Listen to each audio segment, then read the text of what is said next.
Hello everyone. I'm Dr. Kirti Talari Bommakanti, Senior Consultant Rheumatologist. And today I'm here to talk to you all about a disease that affects young women, a very rare disease, but something that's very important for patients of this particular disease to know, and also their family members and their caretakers. So this is about a disease called lupus. And today I'm going to talk about the essential insights for patients of lupus and also the caregivers. So what is lupus? So lupus, as we commonly call it, is actually SLE, which stands for systemic lupus erythematosus. Now, lupus is basically an autoimmune disease. And when we say autoimmunity, what do we mean? Basically, we have something called immunity that protects us from infections that come from outside. So we have cells within our body, which are the immune cells that protect us from bacteria, viruses, fungi, from invading our body. But what happens in this is our own immunity, which should actually protect us, attacks our own body and starts destroying the different tissues in our body. So that process where our own immunity affects one's own self is called autoimmunity. And in autoimmunity, any organ can get affected. So basically in lupus, multiple organs can get affected. So it could be the skin, it could be the hair, it could be the oral cavity, it could be the joints, and sometimes the internal organs like the kidney, lungs, liver, brain, nerves, any organ can actually get affected in lupus. Lupus is a disease of young women.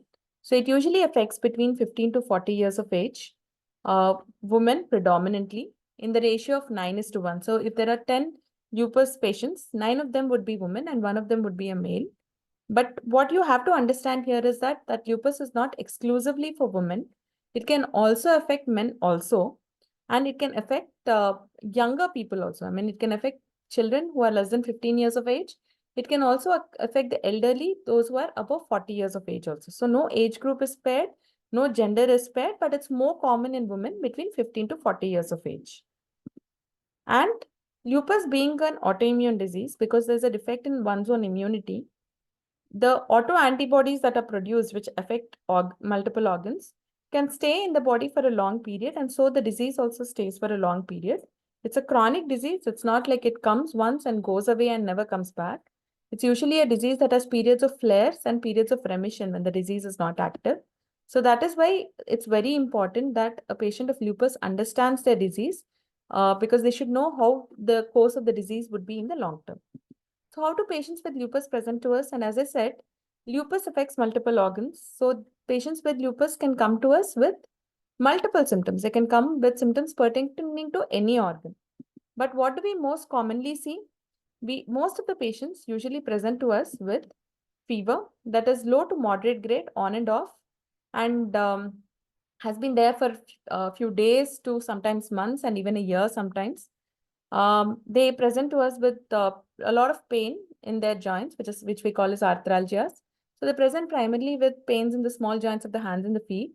Sometimes they could notice a lot of swelling in these joints. There could be redness over the joints. There could be warmth over the joints, which we classically call as arthritis. And then they have a very characteristic rash, which is the malar rash, which primarily affects the bridge of the nose and the cheek areas. And it's worse when they get into the sun. So it's a photosensitive malar rash that they have. Now, this is very characteristic of lupus, but that does not mean that if a patient does not have a malar rash or a butterfly rash, they do not have lupus. And on the same hand, if somebody keeps having a malar rash whenever they go out into the sun, it does not mean that they have lupus, because certain people could just have photosensitive rashes, photosensitivity with absolutely no lupus at all. Okay.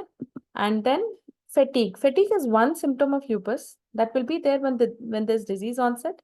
A lot of people who on medications also report a lot of fatigue in lupus. Fatigue like tiredness and not feeling like doing certain work is a component of lupus, and it is one symptom that is very difficult to treat.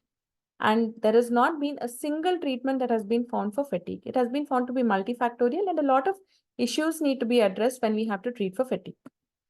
And because this is a chronic disease, people present to us with weight loss, appetite loss. So these are the common symptoms that lupus patients present to us with. But having said that, most lupus patients have the above symptoms. So about 80% of them come with these kind of symptoms. But as I said, lupus can affect any organ. So basically, patients can present to us for the first time with any organ symptoms. So we've seen patients with lupus who just come to us with a lot of fluid filled around their lungs and a lot of breathlessness. We've seen patients who come to us with severe pain in the abdomen with a lot of loose stools and blood in their stools.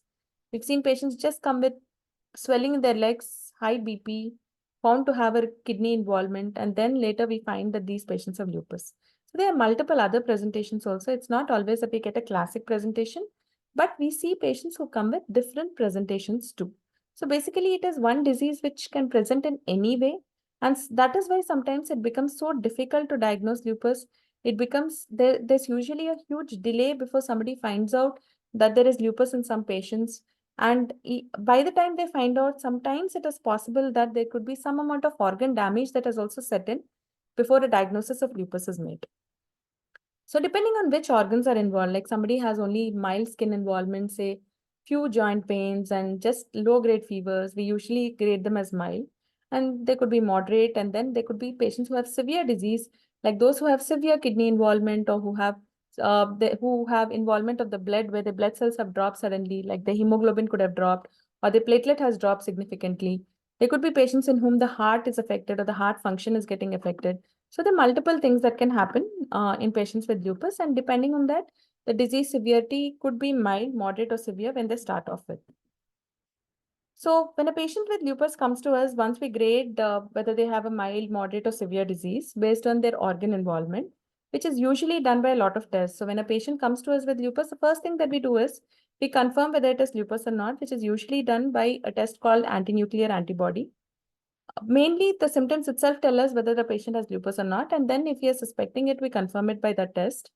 And once we confirm, what we actually look at is we see if a patient of lupus has any other organ involvement. So what are we looking at? We are basically looking at if they have any other organ involvement, like the kidney involvement or a liver involvement or a heart or lung involvement. So we do some tests to screen for multiple organs in the body.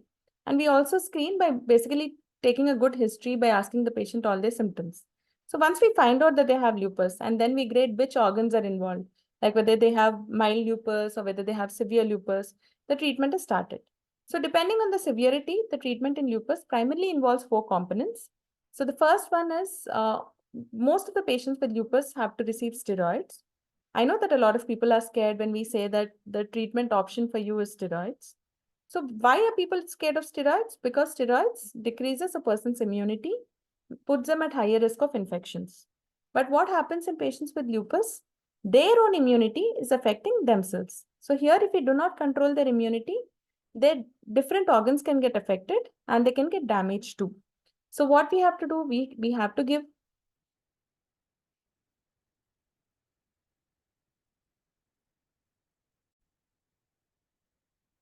I'm sorry for the technical glitch. So what happens in lupus? Because their immunity is affecting their own body, we have to give steroids to control the immunity so that their organs do not get damaged. And let me tell you, among all the treatment options that are available for lupus, steroids are the fastest acting drug, which sometimes can be life-saving in lupus patients. And how much steroid do we give? It actually depends on which organ is involved. Suppose somebody has a milder organ involvement, the dose of steroids that we give is lower. And when somebody has a very major organ involvement, we give high doses of steroids, as high as 1 gram also. We do not continue steroids for a very long period. We usually start decreasing the steroid as early as possible and try and get it to the minimum dose or sometimes even stop it.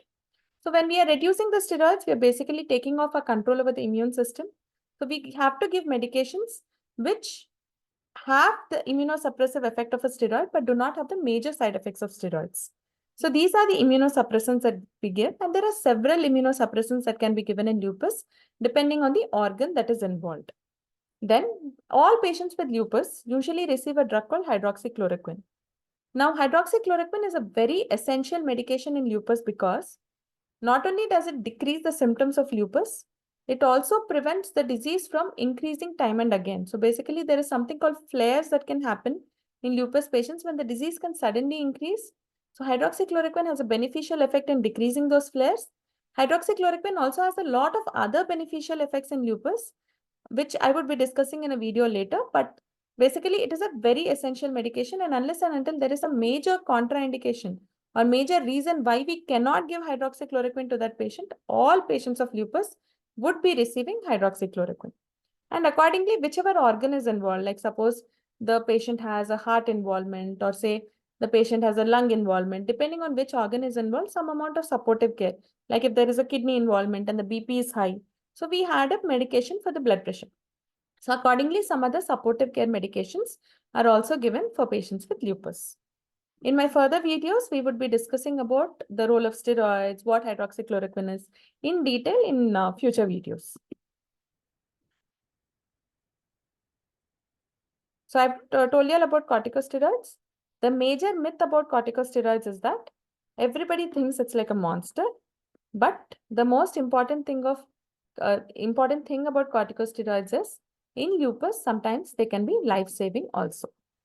Hydroxychloroquine has multiple benefits, and immunosuppression is based on the organ involvement. The medication that is used as immunosuppression varies. Certain patients of lupus who have minor lupus do not need any major immunosuppression, only hydroxychloroquine will do. These are some of the medications that are available as immunosuppressive agents in patients with lupus. So what happens when a patient has lupus? So when a patient has lupus, usually, like initially when they start off, they start off with a severe disease. With the medications that we give, that is steroids, hydroxychloroquine, the supportive care, and the immunosuppressants, most of them come back to baseline. But some patients may not. So most of them actually come back to baseline. So what that means, the disease comes under control. But from here, the medications for lupus would continue. But sometimes what happens is they may have something called a flare. So there are some reasons why patients with lupus can develop flares, which we will discuss in another video. But sometimes the disease can increase because of several reasons. Sometimes we may not be able to find a reason also. And whenever this disease increases, it's called a flare. Now again, when we give medications, we can get this flare back to normal. Again, patient comes back to baseline. Then sometimes there could be minor flares, like just a small rash or just some joint pains. So these kind of things can also happen. So this is the usual course of lupus. Like even if they have like severe disease now, later in their life, they may have a minor flare, or they may not have a flare at all. They may just remain at their baseline, but they will have to continue their medications according to whatever their rheumatologist says. There'll be certain people with lupus who will start off, say, with a severe disease, come back somewhere in between, like they don't come back to baseline. Their disease does not become zero, but they come back to a mild level of lupus with the medications that they're taking. And sometimes they may need further medications to be added upon to their current medications to get the disease to baseline. Certain patients, very few percentage of them, may not respond to the standard medications, and the disease may keep progressing despite giving them medications, when higher medications need to be tried out for these patients. And these are the patients who are called refractory lupus, where the disease does not respond to the medicines that we give these patients. So this is the essential insights that you need to know about lupus. What you need to understand about lupus is that it is a multi-system autoimmune disease which can affect any organ in the body. While most commonly it presents with fever, rashes, joint pains, hair loss, and their ANA is positive, sometimes they can present with other organ involvement, and sometimes there could be a huge delay in the diagnosis of lupus. But once diagnosed, patients are usually put on steroids, hydroxychloroquine, immunosuppressants, so that their disease is brought under control. And certain drugs have to be continued for long term in them to keep the disease under control and to prevent what is called flares. There are a few percentage of lupus patients who may not respond to standard medications and may have refractory or lupus that does not respond to medicines, where we may have to add on more and more medications to get them back to normal. To know more about lupus, watch our further videos that would be coming up. For example, videos on a patient with lupus who has a kidney involvement, what needs to be done, how we take care of them, and what kind of diet they should take, what kind of care they should take, I would be discussing in the further videos. Videos would be coming up on for a lot of other medications in lupus, whether pregnancy can be planned in lupus, and what are the reasons why a patient can have flare and how to prevent flares. What are the exact causes? Is lupus actually transmitted in the family? These are certain things that I would be discussing in my future videos. Please follow me on Instagram and follow my YouTube channel for these videos. Thank you.